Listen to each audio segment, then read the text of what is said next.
So now I'd like to introduce today's topic and our speakers. As I mentioned at the start, our panelists will consider the topic of power in the Catholic Church, specifically the interplay between power and abuse. As we will discuss today, power is not solely negative or evil. It can be also neutral, and it can even be a force for good. Therefore, our speakers will be thinking together about what we mean by power and how it operates concretely in systems such as the Catholic Church. One of the aims for this conversation is for all of us to start to identify places where we ourselves can take action using whatever personal or collective power is available to us for creating systemic change that may promote healing, justice, and redemption for individuals, communities, and including the Church. So now I'm honored to welcome our four panelists. Dr. Phil Monroe is a psychologist in the Philadelphia area with 3 decades of clinical experience, who was for many years in practice with psychologist Dr. Diane Langberg, author of books including When the Church Harms God's People. Phil now leads that practice, Langberg, Monroe, and Associates. He is a graduate of Westminster Seminary and Wheaton College Graduate School. And in 2013, he and Diane Langberg launched the Global Trauma Recovery Institute to train counselors and humanitarians to better understand how to support trauma recovery efforts around the world. In addition, Phil provides ongoing direction to the Trauma Healing Institute at the American Bible Society. He has trained facilitators in Europe, the Middle East, Sub-Saharan Africa, and the United States. Phil, we are really honored to have you with us. Christine Way Skinner is an author and theologian who lives near Toronto, Canada. She is currently a doctoral candidate at the University of St. Michael's College, where she is writing about the Catholic Church, power, and synodality. She has worked for more than 30 years in Catholic parish ministry, where she has witnessed power being used both positively and negatively. She is also a board member of Concerned Lay Catholics, a Canadian group committed to engaging and empowering the lay faithful. Christine, thank you for joining us today. I'm also honored to welcome Natalie Pucillo, who is a committed volunteer for Awake, serving on the leadership and prayer teams.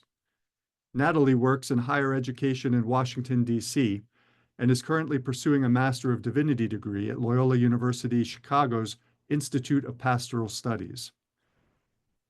In that degree, she's combining her deep passions for trauma-informed care and liturgical sacramental theology. Natalie has chosen to remain engaged with Catholicism after surviving abuse by a lay minister in her early adulthood. Her commitment to healing and redemption within the Church is deeply influenced by her own experiences, both of adversity and renewal. We welcome your insights today, Natalie. And finally, I'm pleased to introduce Tim Ehlinger, who is joining us from Milwaukee, Wisconsin. Tim recently retired after a 32-year career at the University of Wisconsin-Milwaukee, where he was the William Collins Kohler Endowed Professor and founding director of the Master of Sustainable Peacebuilding degree program and the Institute for Systems Change and Peacebuilding. He is a restoration ecologist who has worked on projects with partners around the world to promote resilient communities and environmental peacebuilding. He and his wife, Kathy, participate in the music ministry in their local parish. Through his volunteer work with Awake, Tim hopes to promote justice and healing by leveraging his professional experience in community transformation, together with his personal experience as a 14-year-old who endured sexual abuse by a priest while working at a summer camp. So thank you, Tim, for being with us today. These panelists each bring so much to the conversation, and we are ready to hear their insights about abuse and systems of power. So I will now ask Tim to get us started. Thank you. Thank you, Christian, for this wonderful introduction to the topic. And Phil, Christine, and Natalie, just thank you for being here today to engage in this very complex, timely issue that's everywhere in our news, everywhere in our lives, everywhere in the communities within which we live. And this is a complex problem. It's a complex challenge. And I think as a way for us to begin, as Christian said, we come from very unique perspectives that we bring to this. And I'd like to begin with any complex situation like this of developing a kind of a shared language that we can use with examples of what do we mean by power? What do we mean by abuse? And Phil, given your experience in your practice and your around the world, I wonder if you could start by just sort of talking about what is power, what is abuse, and how does that relate to what we're trying to deal with today? Well, thank you, Tim, and thank you all for taking the time out of your day to spend on this important topic. Power, simply defined, is the ability to influence. We think about power and strength, by the way, and we'll probably look at those, but there's this language to talk about the ability to do something, to make something happen. You can influence by being a baby and crying really loud at 2 a.m. And if you do that, you will influence your loved ones around you to come and change your diaper and feed you. So it's not always felt and seen, but it is present. Abuse is to misuse something, is to use it wrongly. And so in other words, it's to use our power in a way for the purpose, usually, for self. And there may be lots of deception in there. And so we can talk about the role of deception in the misuse of power, because that seems always coupled together. But abuse is to treat something as an object, to use it for your own good and benefit at the disregard of the other object or thing or person. And so we can certainly get into more on what is abuse. Certainly our states, our countries, our provinces have definitions of what emotional, physical, sexual, and even spiritual abuse are, and we can talk more about that. But I'll stop there and let others jump in. Oh, you're muted, Tim. Thank you, Phil. Christine, in the work that you've done, can you talk about how power and abuse look and examples of that in your work? Can I start with a little example of something that happened in our MDiv program? Because I want to, sorry, I'm crashing things. I want to talk a little bit about how unrecognizable sometimes our power is, because I think that's a good thing to acknowledge. So back a few years ago, I was in a course called Education for Liberation, and the way the class was set up, there were two doors, and it was a long hallway. Well, inevitably, everybody went in the first door because it was the first door, and nobody passed it and went to the second door. And one day, we came to class, and there was a sign on the door that said "Women Only." So we all noticed this sign for the first time, and we all went through the door. Sorry, we didn't all notice the sign. The only people that noticed the sign were the guys. And because it's often the case that when we are privileged or empowered, we don't recognize it. Like disempowerment, we feel it immediately. Exclusion, we know we're not going in that door. And I mean, they reverse the roles, for various reasons and stuff. But I have never forgotten that lesson, that I didn't see the sign that said "Women Only" because I was allowed in. And that just became something that stayed in my mind the whole time that I was in ministry, working with people, trying to pay attention to where I have power, because where I don't have power is usually pretty obvious. I think it's great to acknowledge that power in and of itself is neutral, that it can be used for good, it can be used for bad, but also sometimes it's kind of hard to tease out where the good and bad is, because often it's a little mix of both. So, and that can be a trap for us sometimes because we can go into a situation thinking, I'm going to use my power because there's this greater good. I'm going to switch around the rules a little bit because I can, and I'm going to make things work because of my power.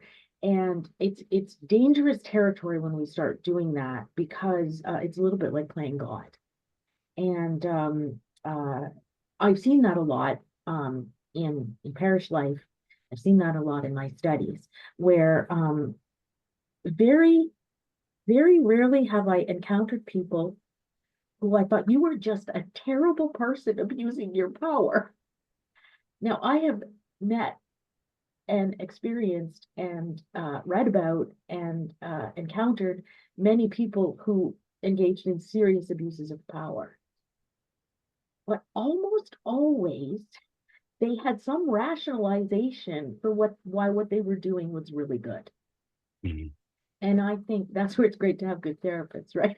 Who can help us tease out some of that stuff. So that's part of Yeah, what I yeah. say, right?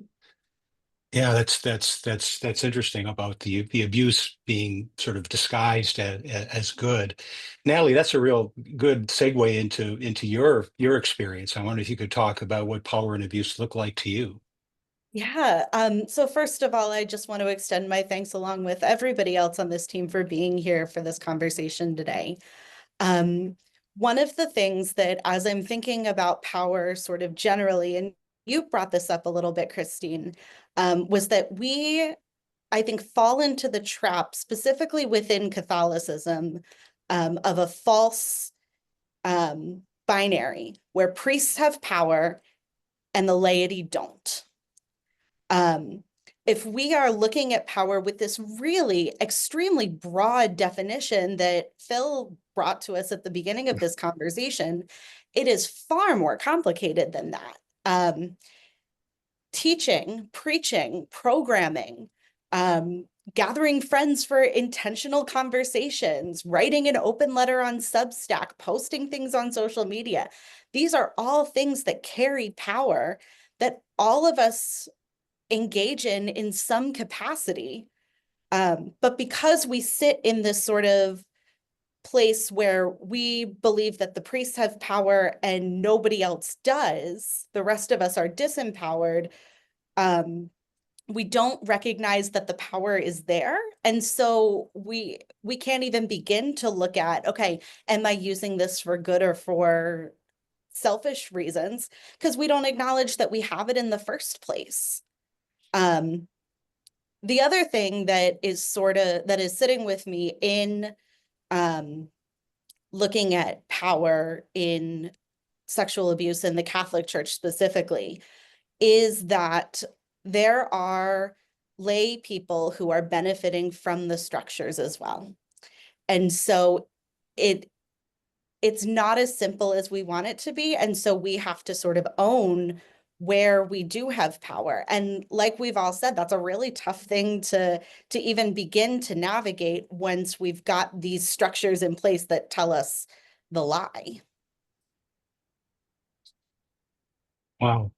So I'm one of the words or phrases that's coming up to me that I've been reading about lately is sort of the concept of power literacy and being able to recognize power both that's being abused, power that's being used, or in your case, Phil, this influence. And I'm drawn to sort of my, again, not being a theologian, sort of my understanding of the Gospels of strength and power of Christ's message, which was basically the strength of humility and the power of vulnerability. You know, we're being asked to be like children. So we've got this paradox of this model of profound power and influence that's like an oxymoron based upon the way that we think about strength and power. And you know what's I guess I put this back to Christine and Natalie and your theological backgrounds here.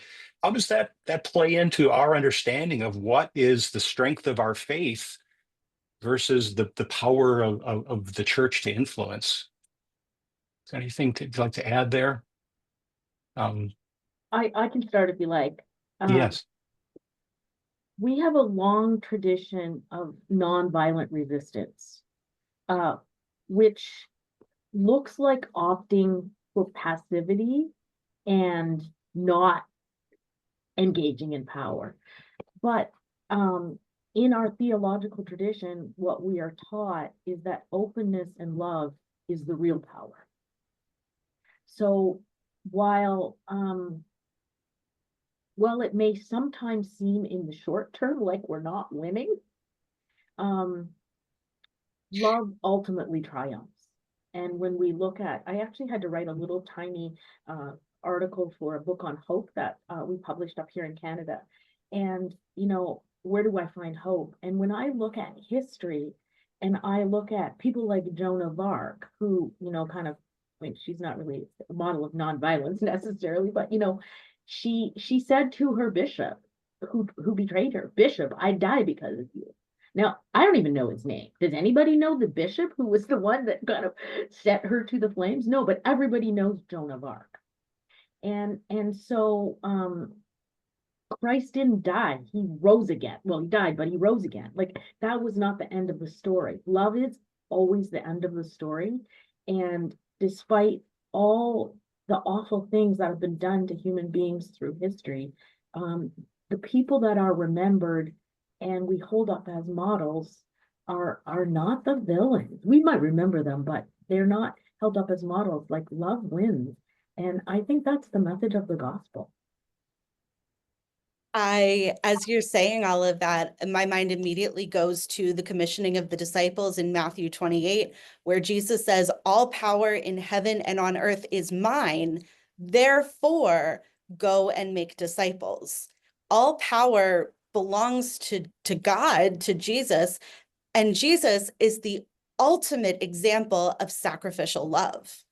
If we are trying to model a Christ-like power, that there is no better way to do that than love and nonviolence and love, really, and love. I could step in. If I could please, step in, and please, Phil. Yes, please. just say it might be helpful for us to talk about types of power, because we're talking about, we could talk about physical power. I'm a man, I'm 6'2", so I have some power over somebody who's 5'1", probably, not always. There's positional power, meaning a boss over somebody who's subservient, right? There is theological and verbal power, emotional power.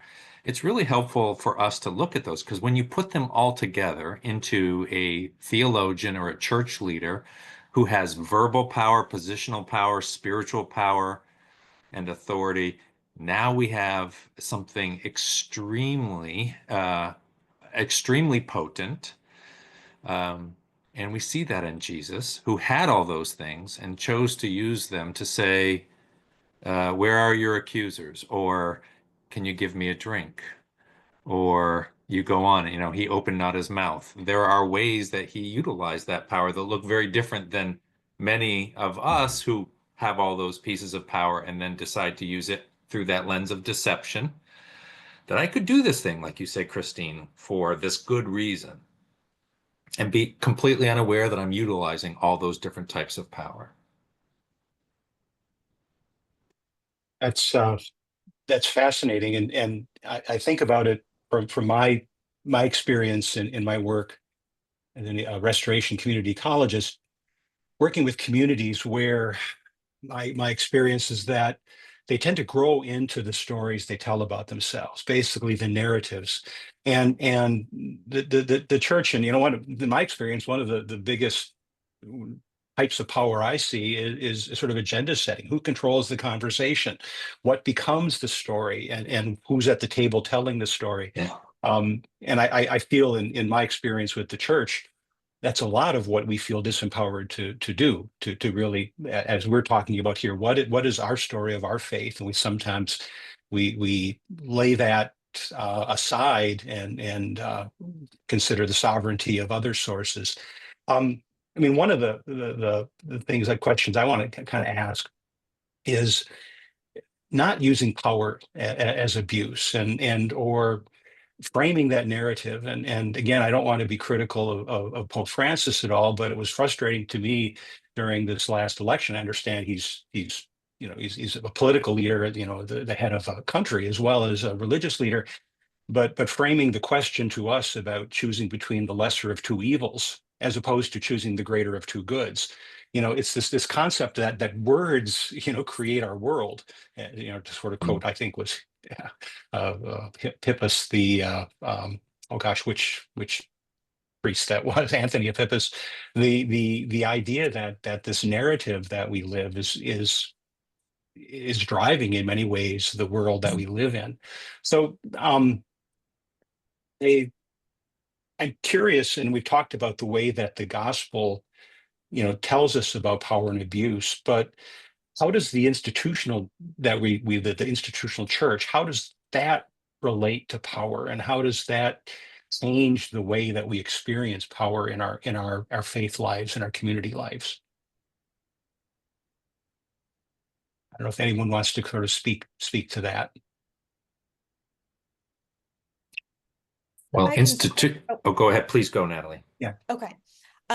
So my first thought was, in the Catholic Church specifically, it feels so big to us, right? I went to Rome for the first time this past October, and I remember getting into St. Peter's Square and just being like overwhelmed by the feeling of universality, both in terms of time, but also in terms of the physical planet. And so one of the things that I think becomes a part of the conversation when it comes to power is, because the church as an entire institution feels so big, we sort of create our own mini systems within it where we feel like we have power or not power. So I think about, in terms of abuse, I think about people like Jean Vanier, right, who became eventually synonymous with his founding of L'Arche. I think about David Haas and the way that he had programming for teenagers over a period of decades. And so people who desire power in that try to climb to the top of their own mini systems, where they can be at the top of that tallest pedestal when it feels too big necessarily to reach the top of the church itself. And when that's not accessible for those of us who are not priests, who become bishops, who become cardinals, who become the Pope. Mm-hmm. Yeah, that concept of scales, kind of, I think back in terms of my understanding of the work of Yuri Bronfenbrenner and social ecological systems, going from our individual to our family, to our community, to our neighborhood, to our jobs. We've got like this onion layers of systems within which we're working. And each of those has its feedbacks. Each of those has its power structures. Those power structures can ripple through. And I think, Phil, in your work dealing with trauma, trauma at one level of a system can ripple up or down and carry over time, over generations, across these different systems. Individuals have power, so do systems. And Natalie, you're not wrong. This is really important, that there's different levels of power in that, different motivations to use. But a system is an organism, and it usually has a purpose in life, and it's going to prioritize certain functions over other. If your body as a system hits ice, cold water, some things are going to shut down in order to keep some other things going. So we're not surprised that a system itself has power and utilizes it, but there are many levels, as you were saying, and some of them are rather hidden in how they're being used. And of course, the further down you are the chain, the less important to the whole core system. So your fingers, if you're in ice cold, your fingers aren't that important, frankly. You might get frostbite. That's how it seems, because we'd rather prioritize your brain and your heart and your lungs. But if you're the fingers in your human system, your organization, your spiritual community, well, that loss is pretty profound. Yeah, definitely. Christine, please. So one of my favorite things that John Paul II said is that we must become experts in humanity. And what I like about this conversation is that we're bringing together theology, science, and, because I think studying systems is really, really helpful. And in my work, I read a lot of organizational theory, I read a lot of psychology, and I'm putting a whole bunch of stuff together because I think it can really help us. And it's interesting to me in a system that like an organizational system where there is actually a lot of very clear power, how in a strange way a fear creeps in and makes the people at the top who have very real power feel like they have no power and they're going to lose their power. Yesterday we had a doctoral seminar by a friend of mine, and he was talking about the church in Rwanda. And this is but one example of many in which the church had very real power, very tightly aligned with the government, lots of privilege, and during the genocide completely failed to use that power for what was clear evil. There was no nuance. This was just radical evil, and the church did not step up. Who did step up was a persecuted minority of Islamic folks who had nothing to lose, and who saved many, many lives. So, and I just know this from just watching in my own sort of local life, that as people would be promoted, I lived long enough to watch my friends get promoted and watch how promotion to higher levels of power actually made them much more terrified to actually act on behalf of goodness, to actually make some real change. So that's a kind of interesting dynamic when you think about a big institution like the Roman Catholic Church. Oh yeah, that feedback, in terms of the reward systems and our fear of, losing things and not even aware of the power that we do have. Natalie, I see you nodding. Natalie, I see you nodding there. I'm thinking about the power of silence in those instances where we talk so much about speaking up, that you have the power to use your voice. But in the case of the church in Rwanda that Christine was just talking about, choosing inaction, choosing silence, choosing not to do something, that is a form of power in itself. And when that's being used for good as opposed to bad, I know there can be shades of nuance in all of that.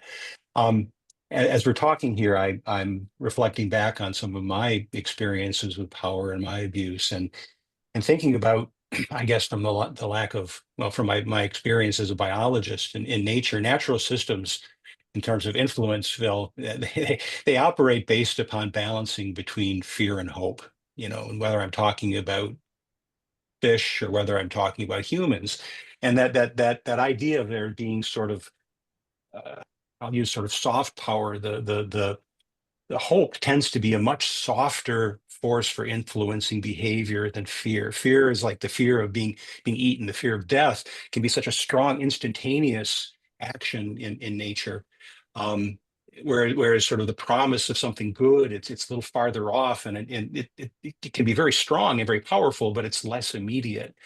And I think about the difference between sort of the power used for grooming, in, let's say, in my instance, sort of a lot of the promise of things that can be, and what you can become as a way of preparing someone, and then suddenly that switches to what you're going to lose if you don't, succumb to the abuse, and that trade-off between balancing of hope and fear.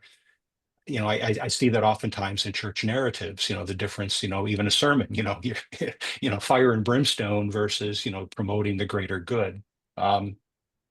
curious if that any of you have any thoughts on that in terms of your experiences and your practices.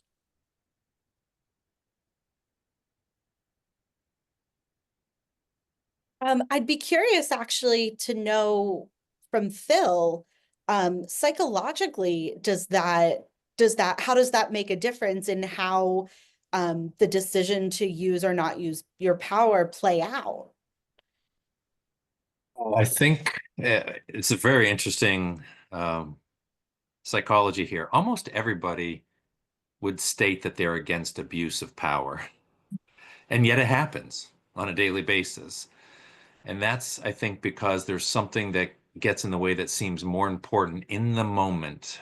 It's so important that I don't even see. I become blind to the fact that I might be using somebody. So in the sake of grooming, there are predators out there who would knowingly thinking like, I'm going to take advantage of and use this person and destroy them. But I think the vast majority of them might be making decisions on this is good for him. He's so lonely over there, or this is good for me, and aren't I being special to take care of this person who is on the fringe, and let me do that for them. And those are the mechanisms by which, they deceive themselves into doing that. The same thing goes for silence. If I speak up against this evil that's happening, and I have some position and power, but if I speak up, I might be harmed. My family might be harmed. It's really good that I keep my position and that I can put food on the table, or that this could disrupt this great person's ministry, and we need their ministry to grow. They've written, hundreds of books, and they are beloved. So how dare I use my power to call into question their grooming behavior that I'm watching? Yeah, yeah.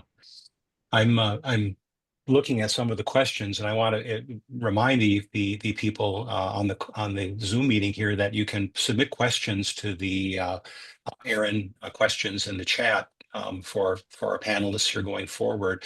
But one of the questions that relates to this is how do we recognize manipulation? The difference between power that's being used for good versus is there a way to do that, or can we only recognize it after the effect? What are the way? I mean, yeah, Christine, please. Well, one of the things that has always stayed in my head was when I studied Thomas Aquinas, and he said we always choose evil under the guise of a good. So knowing that has made me do a lot of discernment. I think one of the things that synodality has taught us is that we need to really work on this wonderful tradition we have in the Catholic Church of discernment.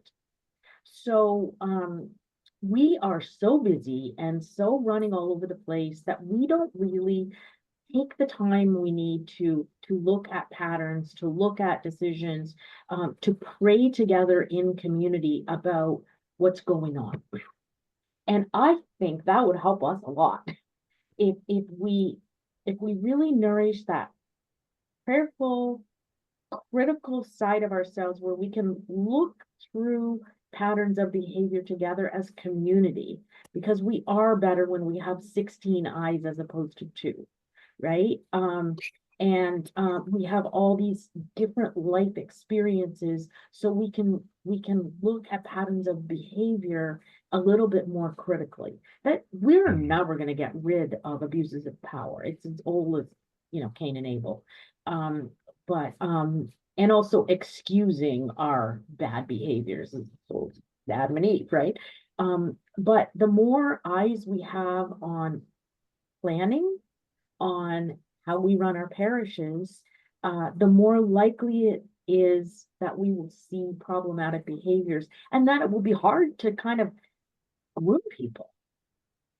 I know of a circumstance, it wasn't a sexual abuse situation, but what the pastor did was isolate the lay ecclesial minister and saying, I just really need your help. I really need your help. Can you come and help me over at the rectory? Because I don't like going over, to the parish center all the time. And there was this isolation, and because it was just two people, and it wasn't like a large team assessing any of the,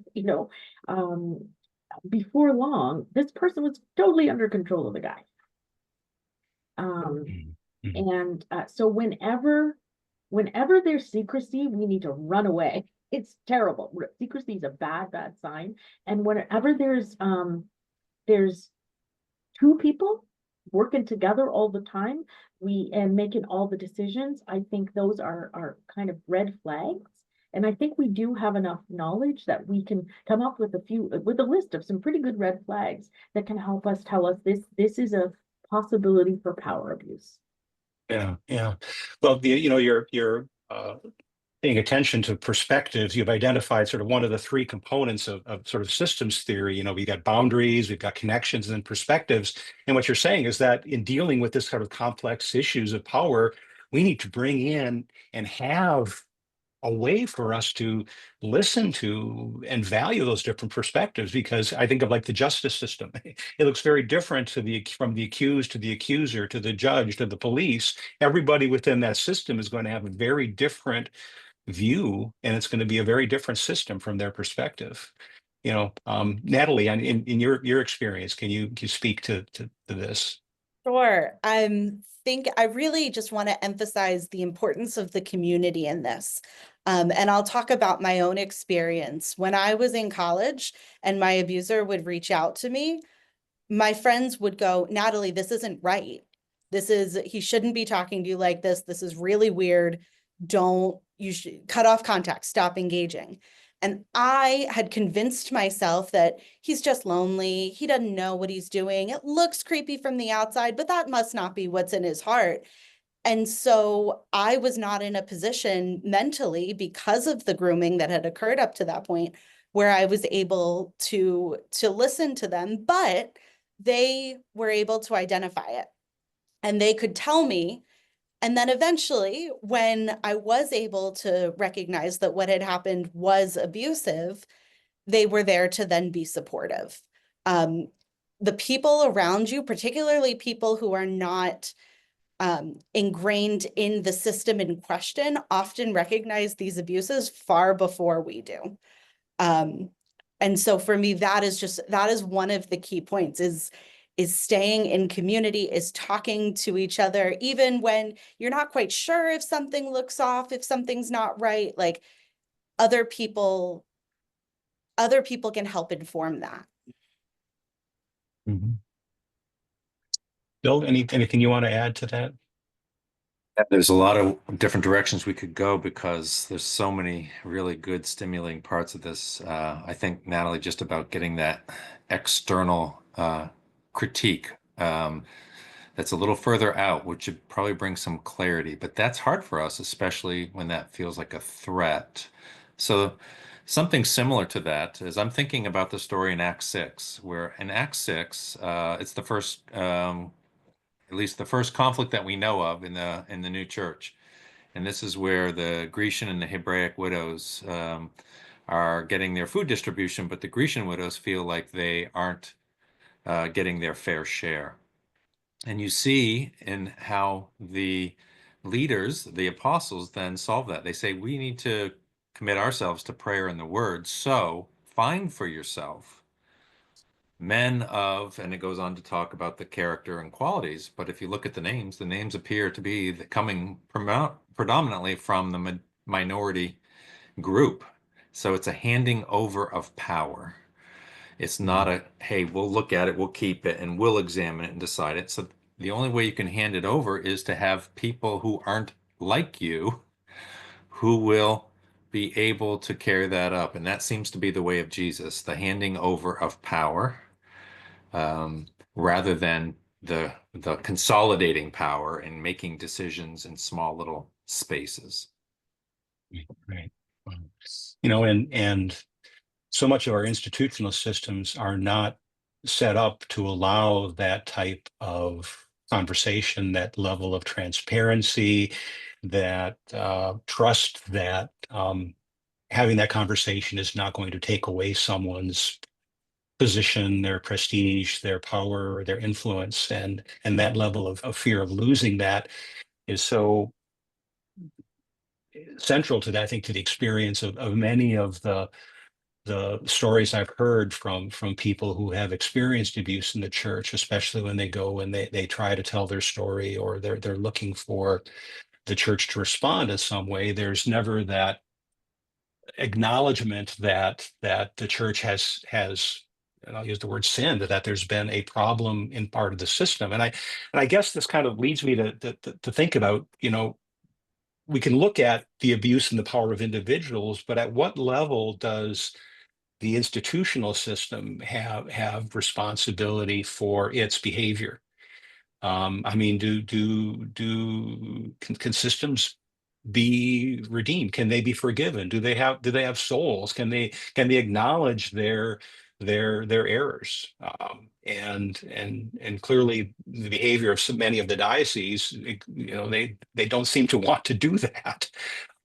And I think the protecting the perpetrators is one of the most common things that we've seen going forward. Natalie, is there anything you'd like to kind of speak to about your experience or your understanding of this? Sure. So this is a question that I have, particularly as somebody who started a Master of Divinity program after my abuse had happened, after I had come forward, after I had seen some of the repercussions that came from that process, is something that I am really constantly navigating, is how to professionally and personally be in a system where so much harm occurred to me. And particularly with some of the intricacies of cover-ups and those sorts of ways of evading justice and evading responsibility. One of the things that Christine had mentioned, the Synod on Synodality earlier, the process of collaboration and discernment among all baptized members of the church that we've just finished a 3-year process on and are now beginning to learn how to live out. One of the things about the final document that came out on synodality, that I appreciated so much was, and I'm just going to read this line here: at a time characterized by a global crisis of trust, which encourages people to live in distrust and suspicion, the church must acknowledge its own shortcomings. It must humbly ask for forgiveness, must care for victims, provide for preventative measures, and strive in the Lord to rebuild mutual trust. This is the church saying, yes, we do have shortcomings. Yes, we have fallen. Yes, there are things that need to be fixed. And so I think, whether the structure can be sinful, I think is clearly answered in some of this process, right? Which is that it has been. But I believe that if the structure can be sinful, then it can also be redeemed, right?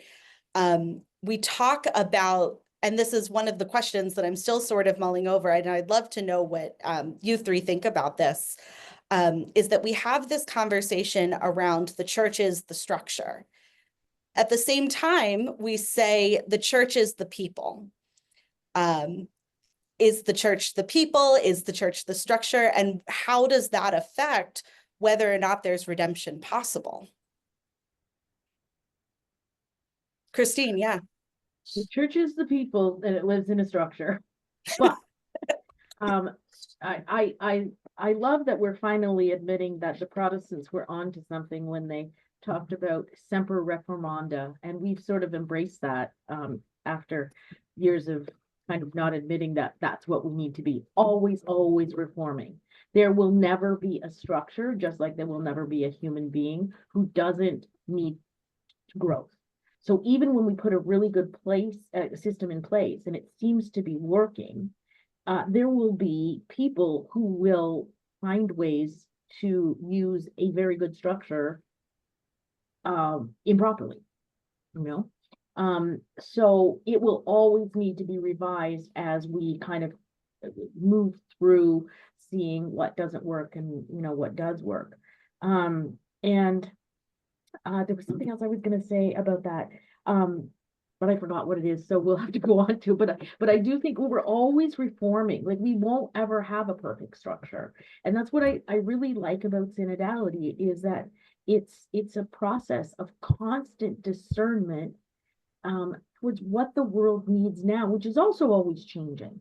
So even if we had a perfect structure, as the needs of the world change, it's going to need to change because it will soon be imperfect. Oh, I know what it was. One of the things that gives me hope that I gleaned from, I used Murray Bowen's family systems to look at the church. And there's a man, Edwin, I think Friedman, who took family systems and applied it to church. And what I find really hopeful about it, it's not naively hopeful. It says it's really, really hard work and takes generations to do, but that good leaders do help make change. And good people do help make change.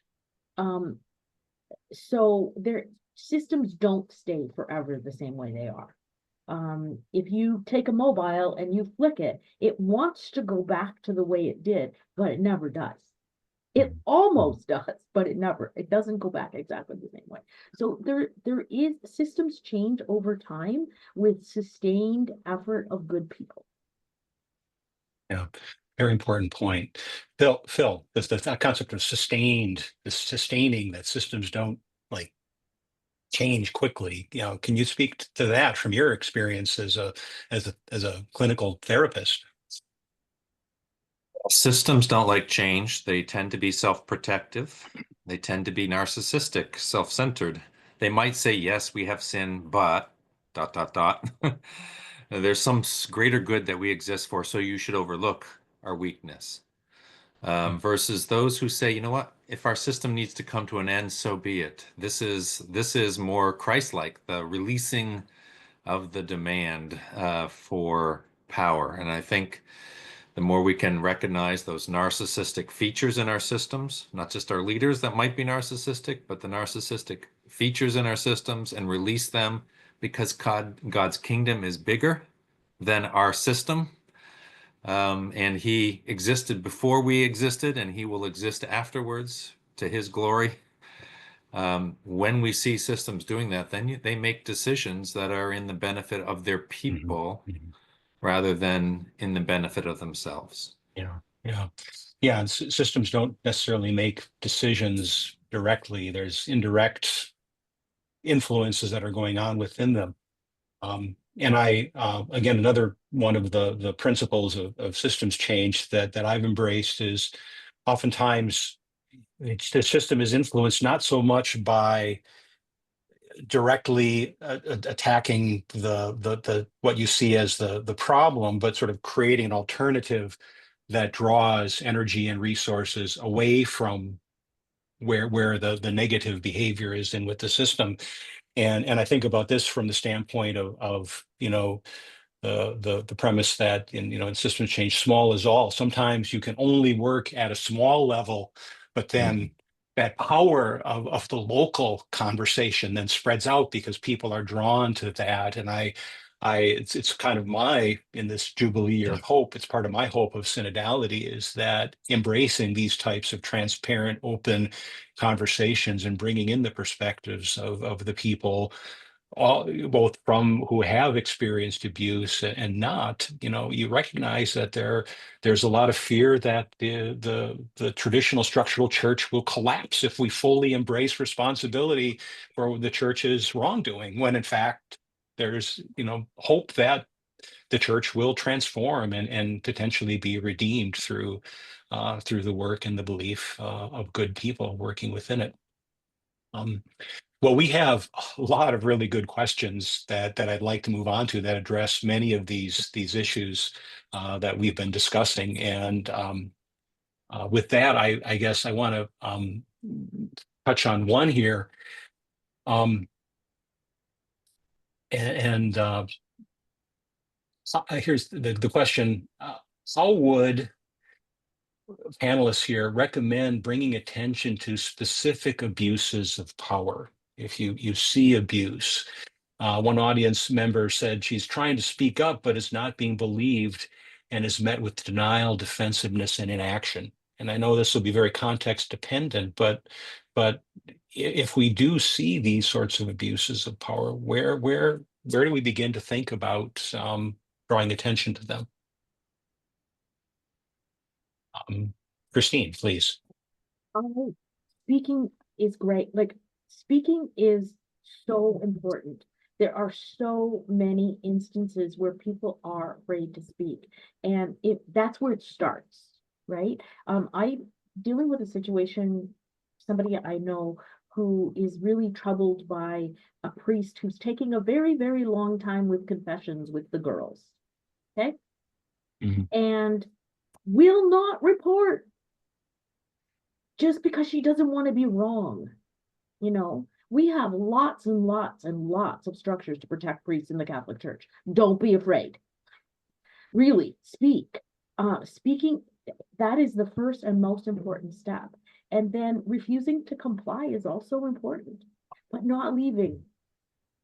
Not leaving. If you say, this is terrible, I don't like how this is going, and I can't be a part, sometimes you have to leave.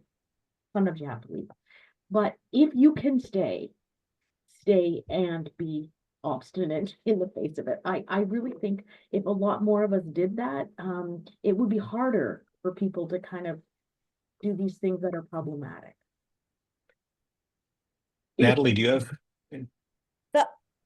I think that is so important, what Christine just brought up. The other thing that is going through my mind is that sometimes in order for your voice to be heard, you have to report outside of the system too.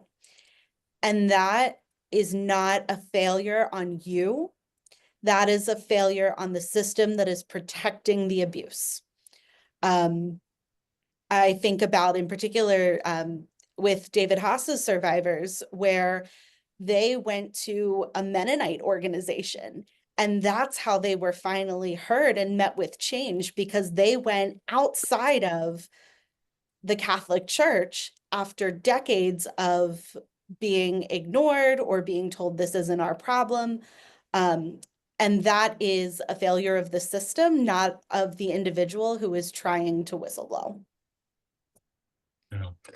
So Phil, one of the one of the audiences is asked you specifically to talk more about narcissistic systems, and you know, are there an example of what narcissistic systems might look like, and ways, again, to this question, how do you call that out? Yes. And so to segue between these two questions, I'll just say this, that one way that I help leaders who aren't sure if they want to report, maybe they know something's going on, is I often start with a question for them is, when this all comes out, and it will, who do you want to be known for? What are the values that you want to be known for? When the truth comes out, because it usually does, what do you want to be known for? Because oftentimes that helps bring to light the values that why I would report something, why I would risk ruining somebody's reputation, because there's a value of protection of the sheep. So there's one thing. So a narcissistic system is not interested in that. So I'll give you a quick rundown of what a narcissistic system might look like. It usually has a leader who has godlike status. They don't share power. They have a bunch of naysayers around them usually, and there is no room to disagree with them. Now, they may be super nice. They may be highly genuine and very effusive with other people, but this is what's happening behind the system.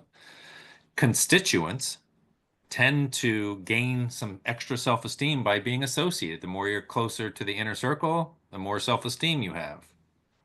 There is an approved way of thinking, and you find out when you go against that by accident and you're told, you know, that's not how we do things here. That's not, you know, and if you keep that up, you won't be a part of us anymore, right?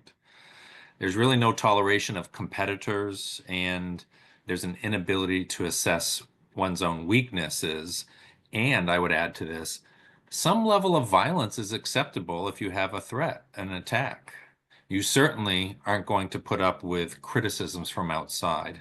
So that violence might be verbal violence, where we're going to put people down and call them names and do various things like that. But that's what a narcissistic system is. It has this thing that we are superior, and what we are doing is closer to God than anybody else. And we must be validated for that. And if you don't give us that validation, we will tear you down. Yeah, that's fascinating. And it connects to some of the other questions here, talking about the relationship between clericalism and power and hierarchy within, and this is specifically in terms of the Catholic Church, and how that sort of hierarchical structure plays into how do you recognize the difference between, let's say, a narcissistic structure versus something that was established, in terms of clericalism. And I know Pope Francis has actually identified clericalism as one of the challenges of dealing with abuse. It's the system that continues to sort of foster the type of power dynamics that become asymmetrical, and again, I don't want to say cause, but contribute to the susceptibility of abuse of power.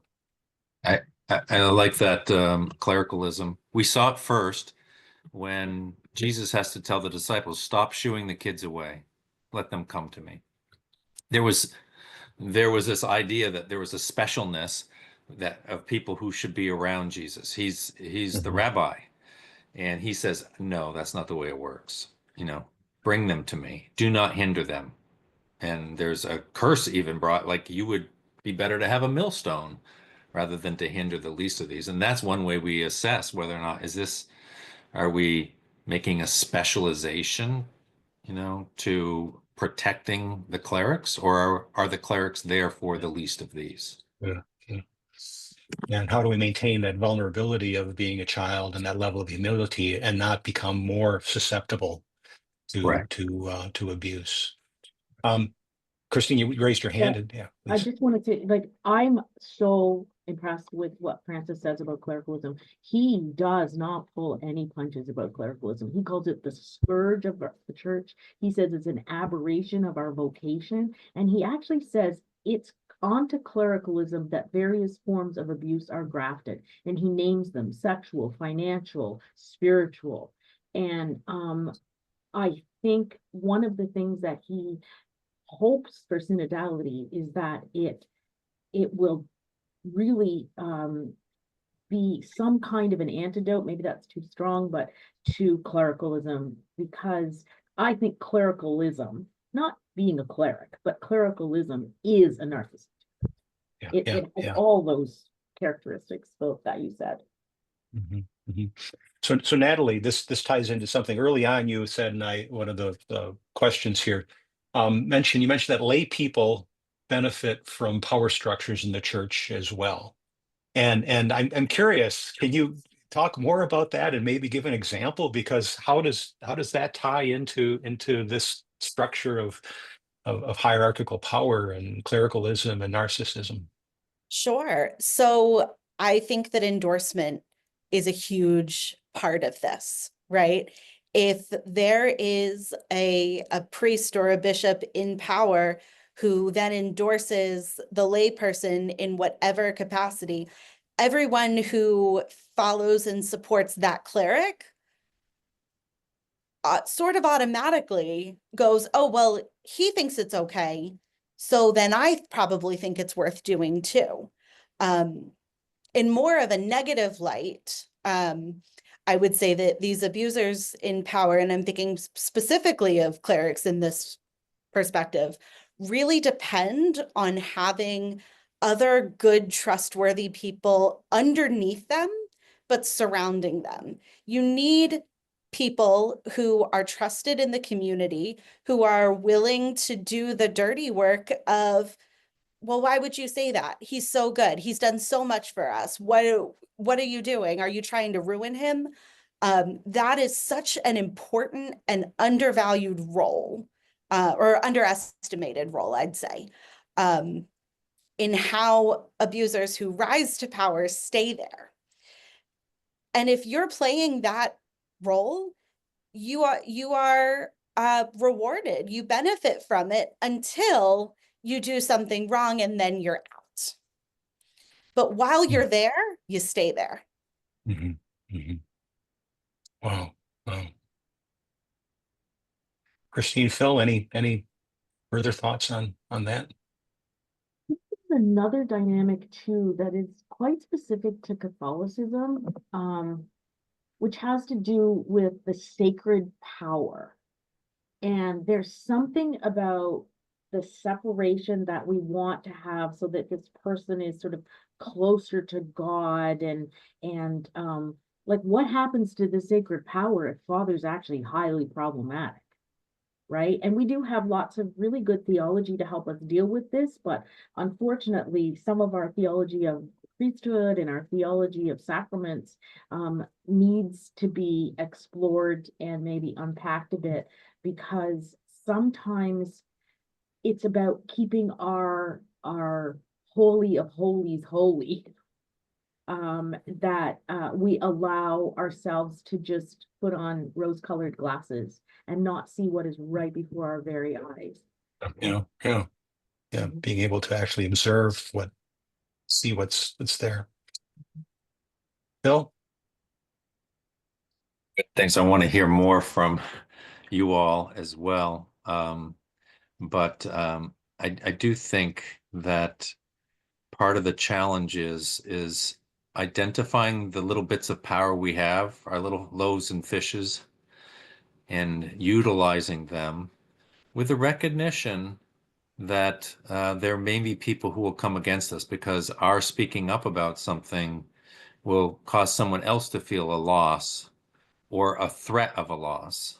Yeah. And so that's why you might find that second wound. You know, the first wound is the damage done by someone in power. The second wound is when those around them say, it didn't happen. It's not real. You're making it up.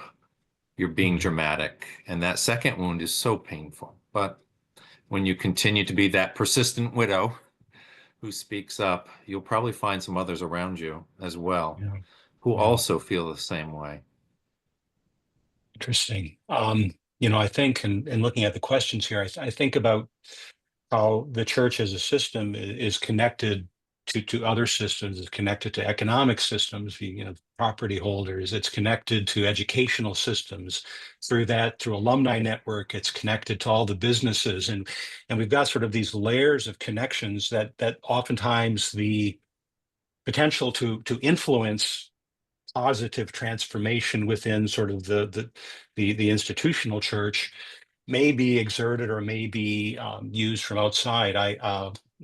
Two examples come to mind. I was sitting at having lunch a few weeks ago here in the Milwaukee area, and a bunch of clerics came in with a bunch of business people, and they started talking, and it was clear that this was sort of an alumni network from the local Catholic university here in Milwaukee, and it was just interesting how the dynamics within that group of, again, we're all men, but we're all there really reinforcing that connection between the power of the alumni network outside of the church and the church wanting to stay connected to that. And then that made me think back about my relationship with the high school where I went, where the abuse occurred. And given some of the publicity that had occurred with an unfortunate suicide of someone who had graduated from my high school, who had been abused, the high school reached out to alumni saying, we want to talk to alumni who were abused and, help whatever. And in my conversations with the school, it was clear that they were basically responding to alumni who felt that the school needed to do something.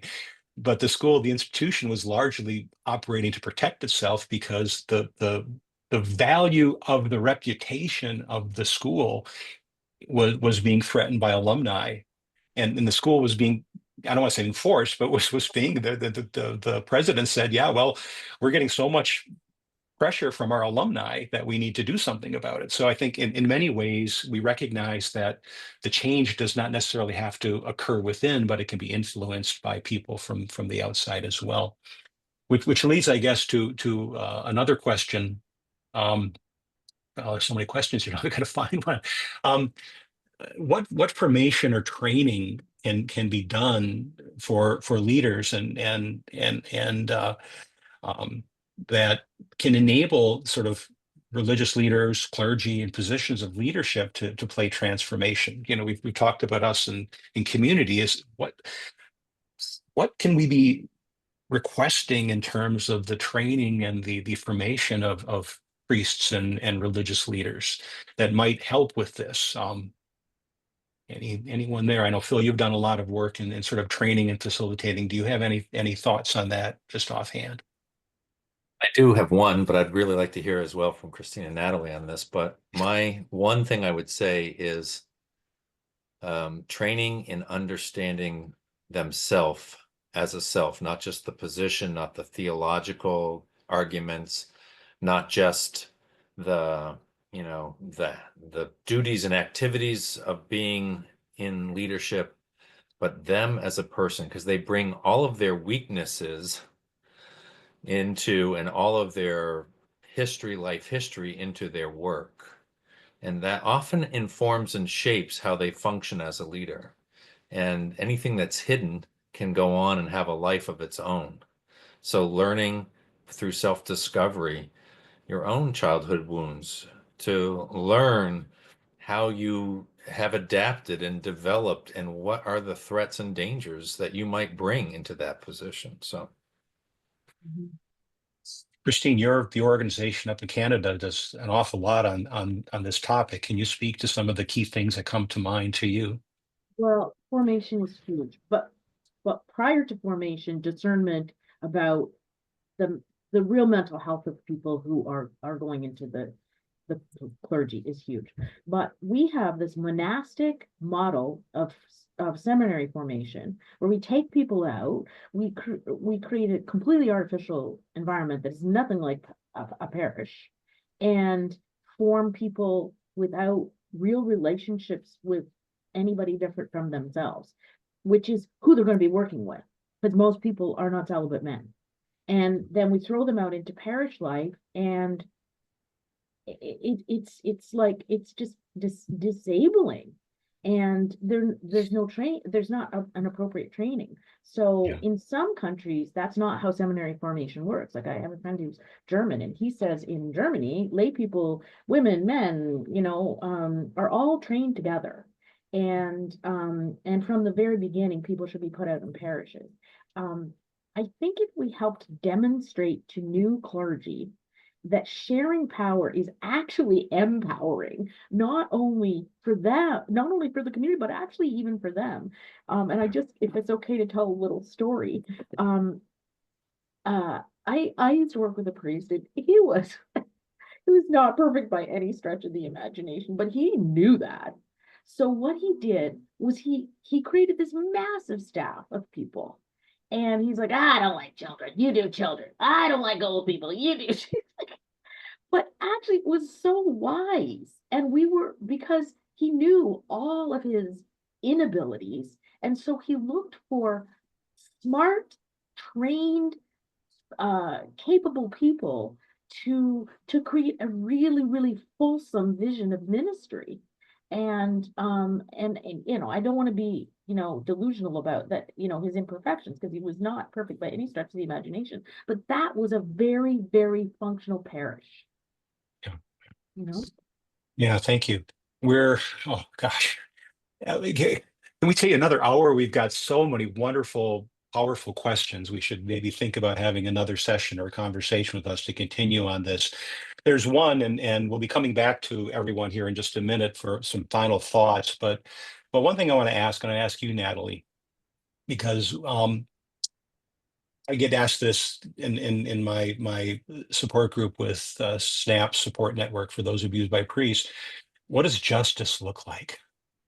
And I know that can't be answered in a 1 or 2 minute statement, but how do we seek justice for the folks who have been impacted, those abused, their families, their children, all this thing? What does that look like in this situation? Oh, that feels like a trick question, Tim. That's too big. Well, I guess this is basically for us to think about, is it a constant? This is sort of the constant aspect of, we're continually seeking. It's like balance is not a noun. We're continually verbally trying to balance. What does it feel? What does it feel like? Yeah, no, and it's a good question. And for me, my abuser is not in prison. He has been removed from ministry. But there are a lot of like perceptions of justice that I would love to see happen in this life that I have really lost a lot of hope are going to happen. And in a big sense, right? The abuse can't unhappen. I am changed. That's just what it is. So looking forward, what does justice look like? Justice looks like a church who is open to changing so that what happens to me never happens again. That is a church who is willing to accept and admit to their shortcomings, where things went wrong, where they could have done more and didn't.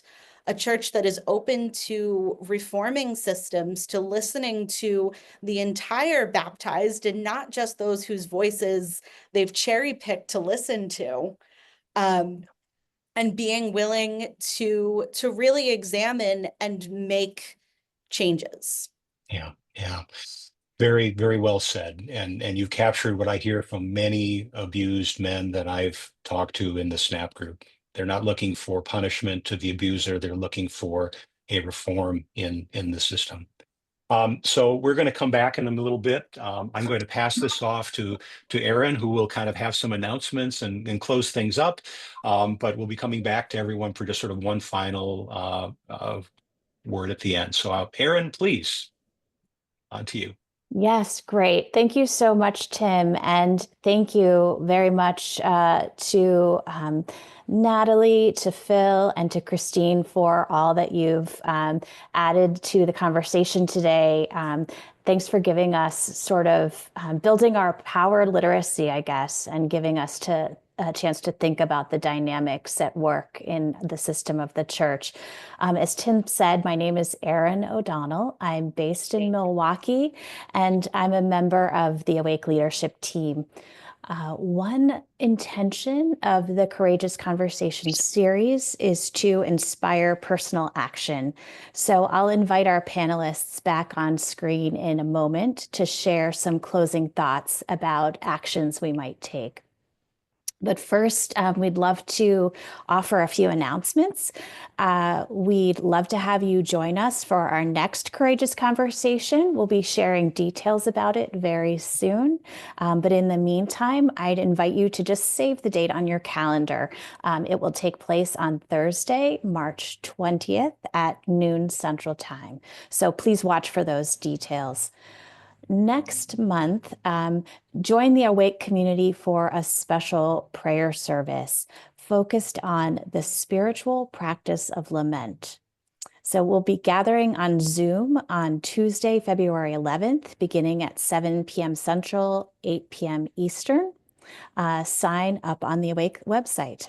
That's the spiritual practice of lament. So also, I would invite everyone in the audience to watch for a feedback survey that's coming to you today. It includes registration for part 2 of this Courageous Conversation, which will take place in 1 week, a week from today. That's Thursday, January 30th. It's in the evening at 7 p.m. Central, 8 p.m. Eastern. And it's a chance to break into small groups to discuss what we've heard today and to talk about it further. So please join us. Now we will return to our panelists for some final thoughts.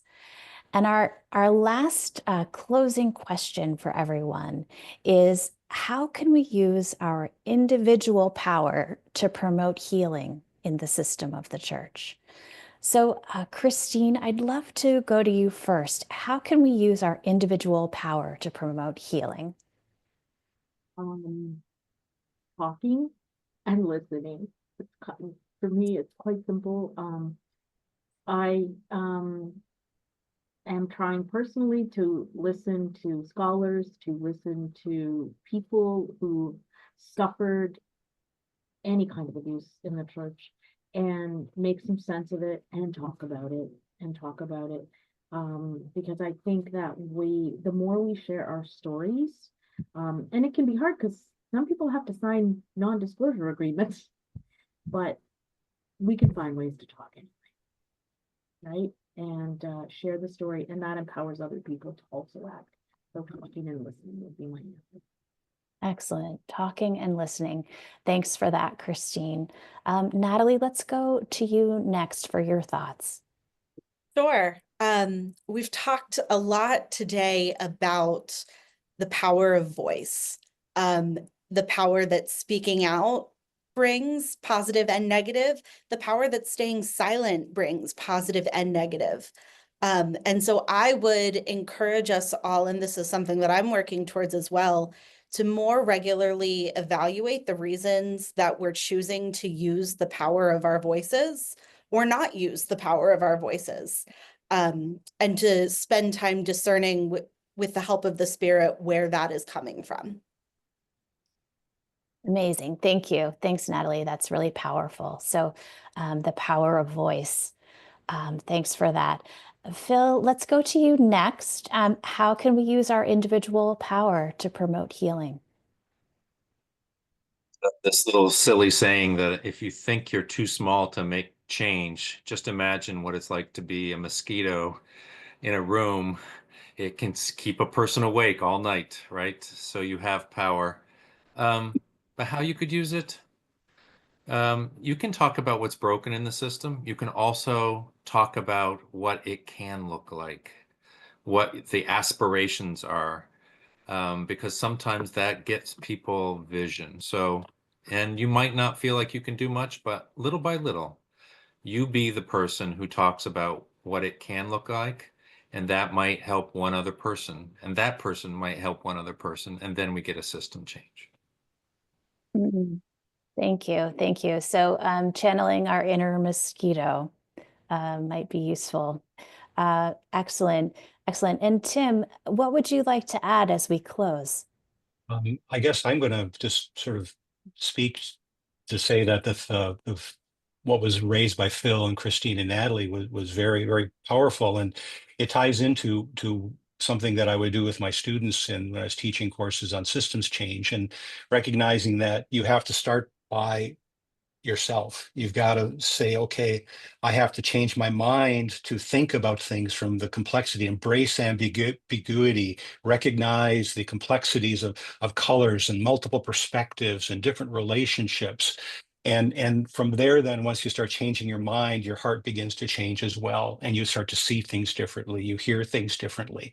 And there's some wonderful tools that we can share in the notes. We use a lot of stuff from the Water Center for Systems Change.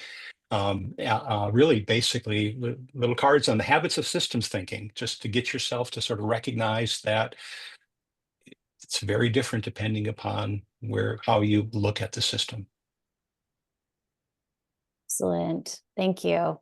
Thanks, Tim. And again, thanks to Christine, to Natalie, to Phil, to Tim for all of the wisdom that you shared with us today.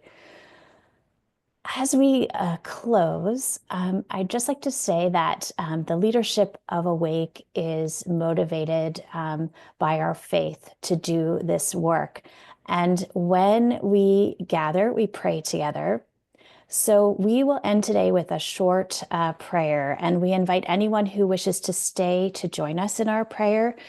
Of course, we know that there are good reasons that some people may not choose to stay. If you'd like to sign off now, please know that we wish you peace and goodness, and we hope to see you again soon.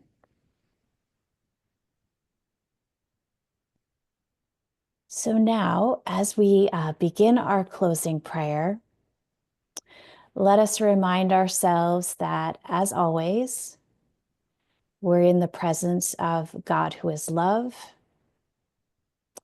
and feeling that presence now, we collect ourselves, knowing that listening is an act of power Listening is an act of love.